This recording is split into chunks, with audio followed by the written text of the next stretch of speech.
Welcome to the PHP sessions.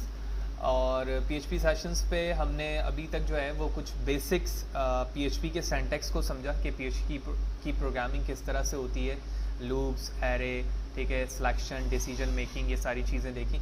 तो तमाम videos मेरे इस वक्त यूट्यूब चैनल पे मौजूद हैं, आप देख रहे हैं चैनल, ठीक है।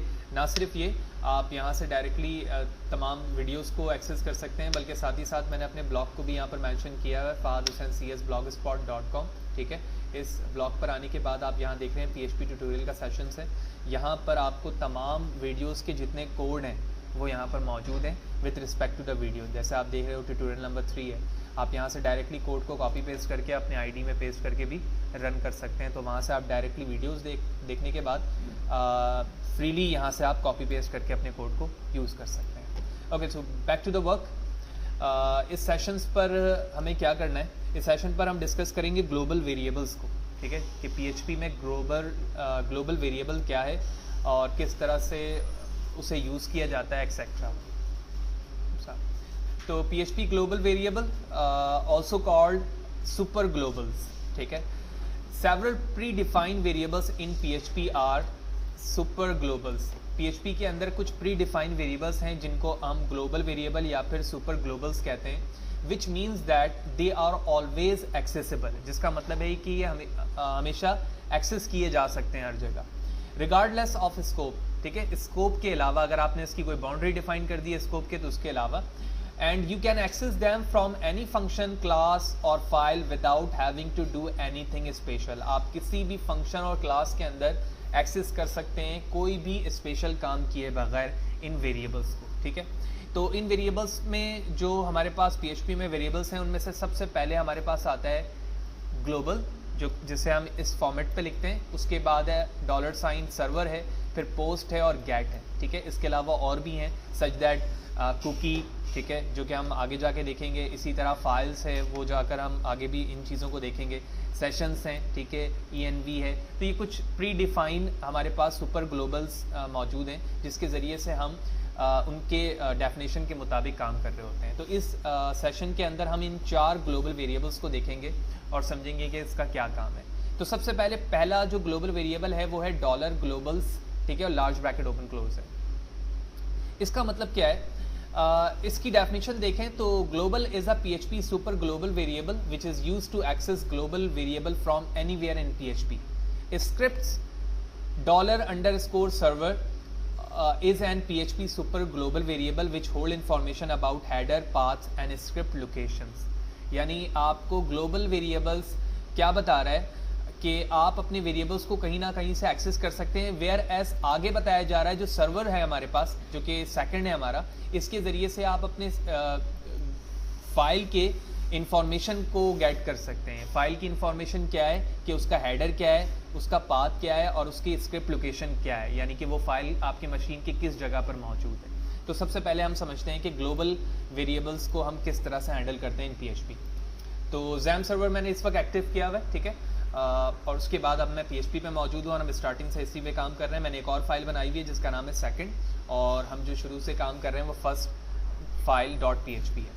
तो यहाँ पर आने के बाद हमें सबसे पहले एक काम करना है कि कुछ वेरिएबल डिफाइन करना है। तो मैंने एक वेरिएबल बनाया x = 1 और इसी तरह एक और वेरिएबल बनाया y के नाम से, उसकी वैल्यू दे दी 10, ठीक है। तो 2 वेरिएबल हैं x एंड y। इसके बाद मैं एक फंक्शन बनाता हूँ और फंक्शन को नाम देता हूँ ऐड, ठीक है, और ऐड की बॉडी बना दी। आप जानते हैं कि ये 2 वेरिएबल्स इस वक्त ऐसा ग्लोबल वर्क कर रहे हैं, लेकिन मैं ये चाहता हूँ कि फंक्शन के अंदर जो वेरिएबल होता है आपको पता है कि वो लोकल होता है, ठीक है। ये ग्लोबल वेरिएबल्स हैं और इसके अंदर जो मैं वेरिएबल बनाऊंगा वो लोकल होगा। लिहाजा हम देखेंगे कि ग्लोबल के जरिए से उस वेरिएबल को मैं आउटसाइड ऑफ द फंक्शन कैसे कॉल कर सकता हूँ। लिहाजा इस चीज़ को समझने के लिए मैं यहाँ पे लिखूँगा $, ठीक है। उसके बाद लिखेंगे हम ग्लोबल और लार्ज ब्रैकेट ओपन क्लोज करेंगे और सिंगल कोटेशन पे यहाँ पर मैं अपने वेरिएबल का नाम लिखूँगा एज लाइक दिस, ठीक है। तो हमने डेफिनेशन पे भी डिस्कस किया था, ठीक है। तो ये ग्लोबल वेरिएबल्स है, ठीक है, इसके बिहाफ पर हम यहाँ पर काम कर रहे हैं। तो मैं इसे कॉपी पेस्ट कर लेता हूँ यहाँ पर, ठीक है। ये करने के बाद हमें क्या करना है, इसमें ऐड करना है दूसरे वेरिएबल को, ठीक है ना। तो मैंने इसका नाम दे दिया यहाँ पर z, और z के अंदर मुझे दो चीज़ स्टोर करवानी है, x एंड y को, ठीक है। तो यहाँ पर आते हैं, मैं इसे कॉपी करता हूँ, पेस्ट, $1 ज़्यादा हो गया यहाँ पर, प्लस साइन, पेस्ट, ठीक है। तो x हमारे पास डिफाइन है और इसी तरह y डिफाइन है, ठीक है।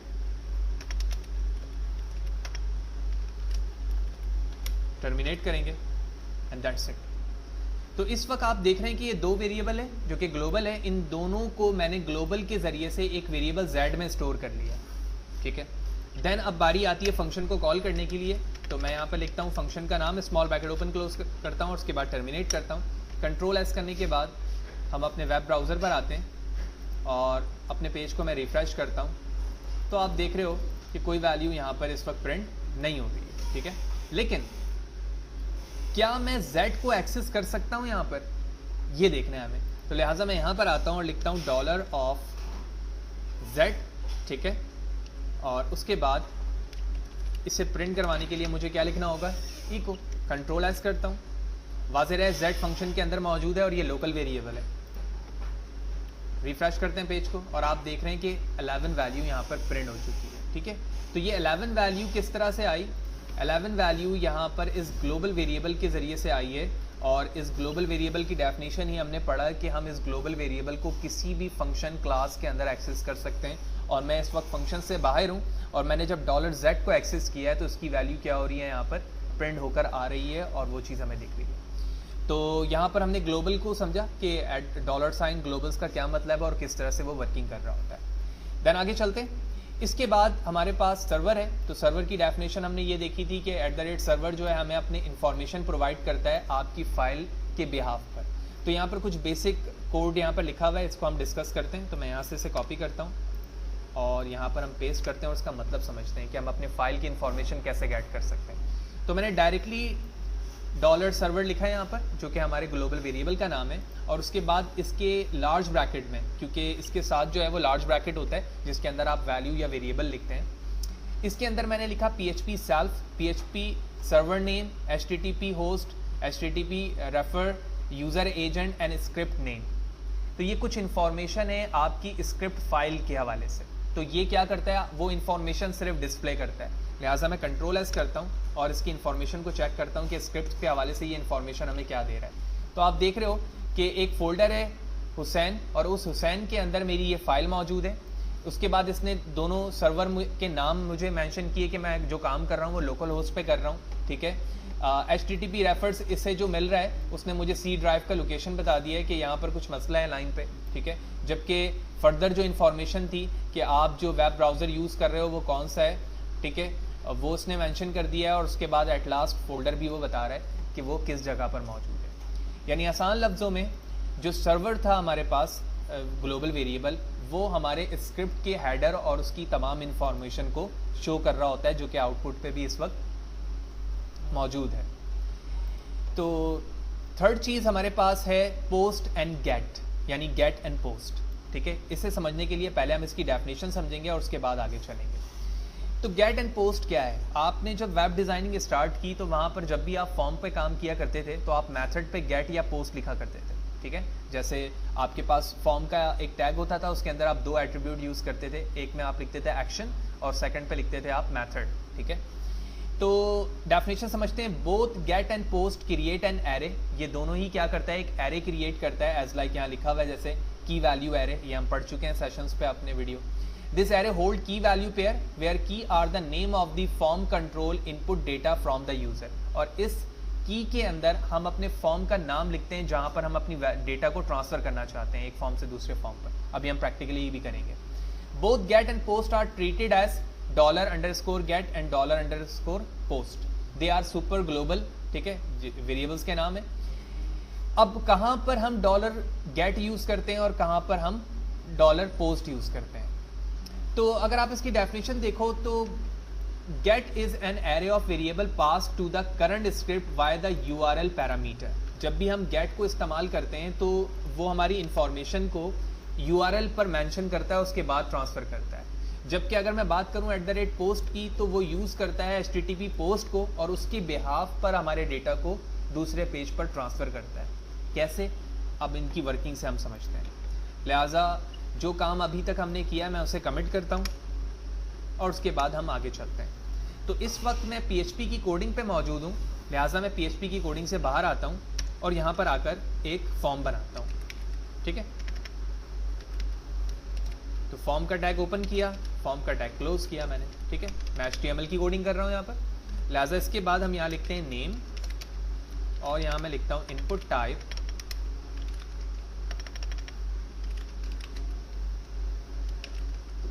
टेक्स्ट और इसका नाम रखता हूँ name text. Okay, input text close. उसके बाद दोबारा मैंने इसे कॉपी किया, कॉपी करने के बाद नीचे पेस्ट किया और यहाँ लिख दिया मैंने ईमेल। इसी तरह इनपुट टाइप पे मैं चाहूँ तो ईमेल लिख सकता हूँ और यहाँ लिख दिया मैंने ईमेल टैग्स, इस इनपुट टाइप का नाम लिख दिया है। देन इसके बाद एक बटन की ज़रूरत है, मैंने यहाँ पर लिखा इनपुट टाइप बटन। ठीक है, जो कि HTML के टैग्स हैं, हम पढ़ चुके हैं। अगर आपने वो सेशंस नहीं देखे, हमारे पास वेब डिज़ाइनिंग के भी सेशन मौजूद हैं, तो मेरी रिकमेंडेशन ये है कि आप HTML के सेशंस को देखें ताकि आप इन चीज़ों को बेहतर तरीके से समझ सकें, क्योंकि जब तक आप HTML के टैग्स को बेहतर तरीके से नहीं जानेंगे हम PHP पर फर्दर आगे काम नहीं कर सकते। ठीक है, तो ये बेसिक टैग्स हैं फॉर्म के, जिसमें मैं 2 टेक्स्ट बॉक्स ले रहा हूँ और एक बटन ले रहा हूँ। इसके बाद हमारा फॉर्म की स्टार्टिंग टैग पर आना है और यहाँ पर हमें एक्शन और मेथड लिखना है। एक्शन से क्या मुराद है? एक्शन पे आप ये बताते हो कि जब ये फॉर्म सबमिट होगा तो इसकी इंफॉर्मेशन किस पेज पर जाएगी। अभी मैं मौजूद हूँ फर्स्ट फाइल पर, मैं ये चाहता हूँ कि मेरी इंफॉर्मेशन कहाँ पर जाए, second.php। तो मैं यहाँ पे लिखूँगा second.php। इसके बाद हम मेथड डिफाइन करते हैं। एक्चुअली ये मेथड वही है जो अभी हमने गेट एंड पोस्ट पे देखा, जो डेफिनेशन पढ़ी। तो यहाँ पर आप देख रहे हो 4 मेथड आ रहे हैं, इनमें से हम सबसे पहले गेट इस्तेमाल करते हैं। ठीक है, Ctrl+S करता हूँ।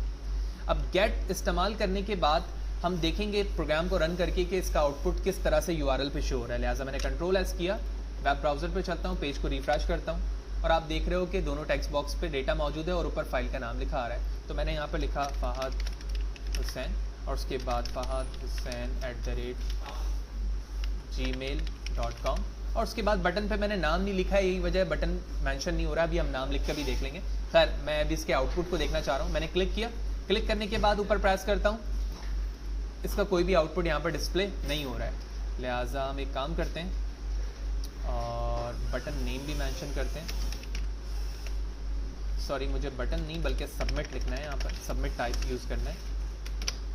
ठीक है, तो मैंने बटन लिखा हुआ था, अब मैं यहाँ पे लिखता हूँ सबमिट। Ctrl+S, दोबारा चलते हैं वेब ब्राउज़र पर, पेज को रिफ्रेश करते हैं,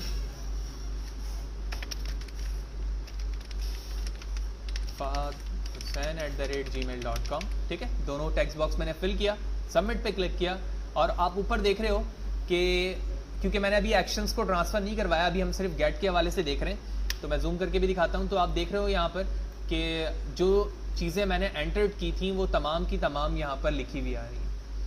गेट मेथड का इस्तेमाल हम उस वक्त करते हैं जब हमारा डेटा सेंसिटिव ना हो, यानी अगर मैं पासवर्ड की बात करूं तो पासवर्ड के लिए हम गेट मेथड को यूज़ नहीं कर सकते, क्योंकि कोई भी यूज़र दूसरा हमारे पासवर्ड को URL से कॉपी कर सकता है या किसी तरफ से भी वो रिट्रीव करके हैक कर सकता है।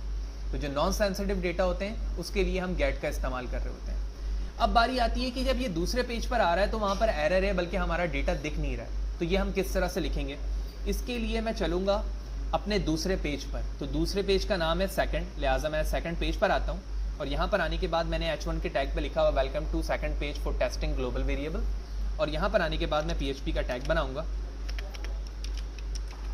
ठीक है, और मैंने PHP के टैग को यहाँ पर क्लोज कर दिया। अब यहाँ पर फॉर्म 1 के डेटा को यहाँ पर डिस्प्ले करना है, लिहाजा इसके लिए मैं लिखूँगा यहाँ पर इको और $get, उसके बाद large bracket open close inverted comma में मैं अपने टेक्स्ट बॉक्स का नाम लिखूँगा। तो अगर मैं फॉर्म 1 पर आऊँ और अपने टेक्स्ट बॉक्स का नाम देखूँ तो पहले वाले का क्या है? Name text. मैंने कॉपी किया, पेस्ट कर दिया और यहाँ से इसे टर्मिनेट कर दिया। फिर इसी लाइन को दोबारा कॉपी किया, मैंने पेस्ट किया, और सेकंड का जो नाम है वो मैंने यहाँ से ईमेल टेक्स्ट कॉपी किया और यहाँ पर पेस्ट कर दिया। एक लाइन का गैप चाहिए मुझे, तो मैं इको के अंदर अंडरस्कोर पर BR का टैग इस्तेमाल कर सकता हूँ, ठीक है। और यहाँ से हम टर्मिनेट करते हैं।